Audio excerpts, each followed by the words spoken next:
I never wanted to reveal my story, but it has to be done. It's been so long, and nobody knows. But now I confide in you, the reader, to read my story, and attempt to comprehend the horrors I experienced. My fingers stutter and shake, and tears cascade down my cheeks as I try to type this. But I warn you now, what you are reading cannot be unread. It was just an ordinary night in my apartment. I was tired. The days at the office had been so stressful lately, and I looked forward to the quiet release of sleep. It always seemed to make everything better, but this night was different. The wind seemed ominous, the sky seemed darker, and as I relaxed in my chair watching my favorite sitcoms before bed, I saw what appeared as a strange silhouette standing outside of my window. I focused my full sight on what I thought was there. Nothing. Just darkness. So I figured I was just overtired. Just, a little too much work today, that's all. I finished watching my show and retired to my bed. As I tried my best to sleep, I heard the door at the end of my bedroom creak. I dismissed it, too tired to get myself worked up over nothing. I then got the sense something was watching me. I tried to shake it off. I just wanted to sleep. Finally, I heard something breathing heavily and slowly.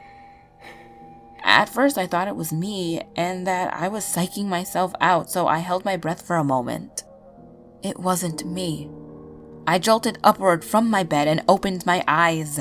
I became frozen as I saw, at the foot of my bed, a young girl with long black hair around the age of 6.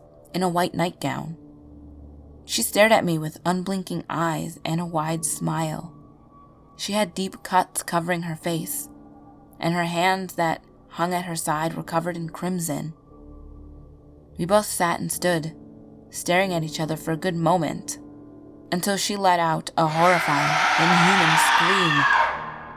At that moment, I tried to race for the door, but she leapt on me, digging her nails into my face, her dark black eyes inches from mine, screaming all the way.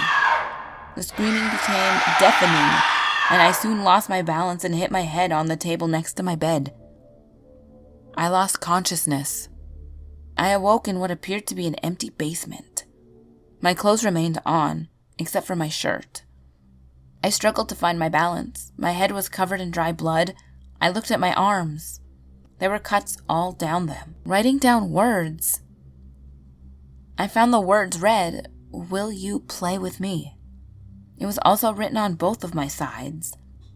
I gazed around the room in horror and found an iron door with blood seeping at the base. I slowly made my way there. There was no sight of the girl, though I feared she may be behind that door. Despite my fear, I had to go in. I had to. What I saw was horrifying. Bodies laid spread across the wide room, all the way to the stairwell on the opposite corner. Men, women, children, all of them just laying still. Cuts on their arms and legs, similar to mine.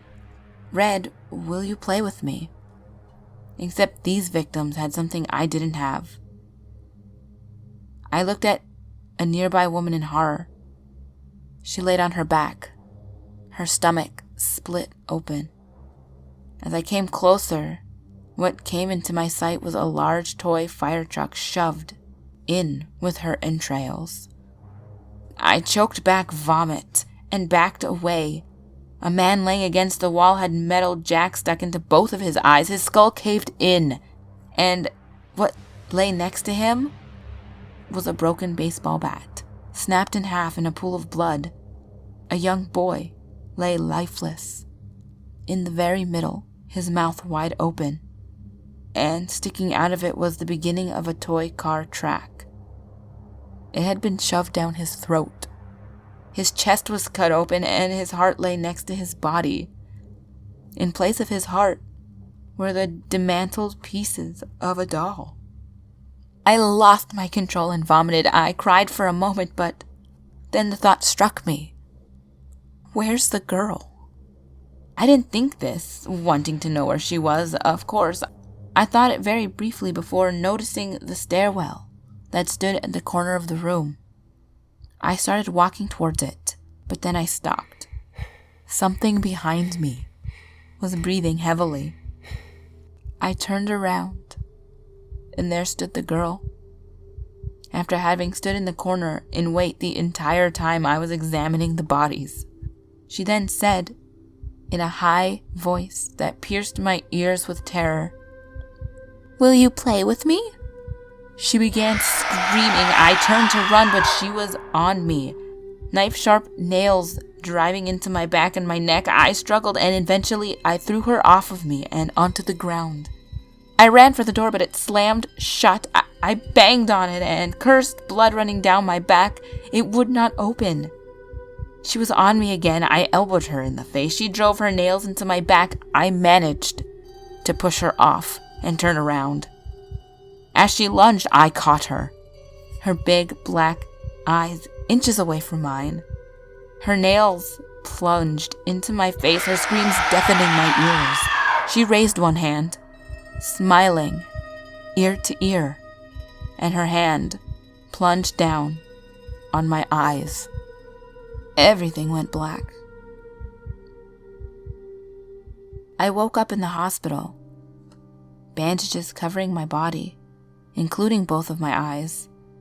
A police officer stood in my room, speaking with a doctor. They saw I was awake and smiled. They informed me I was the only survivor of a mass murder, and that the suspect, a middle-aged man, had been captured. I told them about the girl.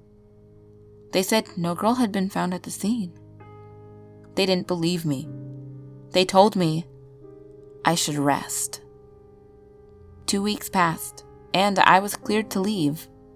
As I exited the hospital, permanently scarred on my arms, face, back, and sides, I passed the waiting room. It had some toys lying on the ground. The game jacks, a toy fire truck, a doll, and a toy car track. Sitting with these toys was a small girl with long black hair. She wore a white gown.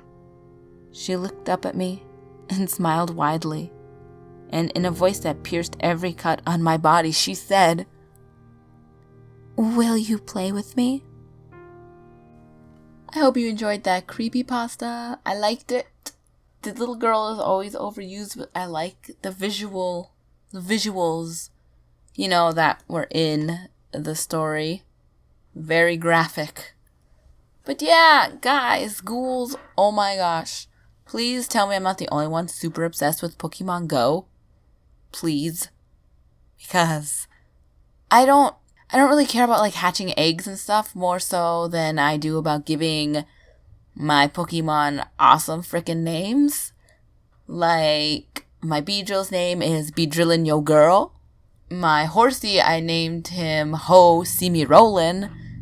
My Oddish's name is Odd Hash. I'm trying to think of what else. I don't know. But for the secret word of the day, it's going to be a question, and it's going to be, do you nickname your Pokemon, or do you just kind of leave them as their Pokemon name? You know what I mean? But as always, my last video will be on the top left. My next video will be on the bottom left. All of my social medias are on the screen, as well as in the description box below. And remember, there's always someone or something watching you.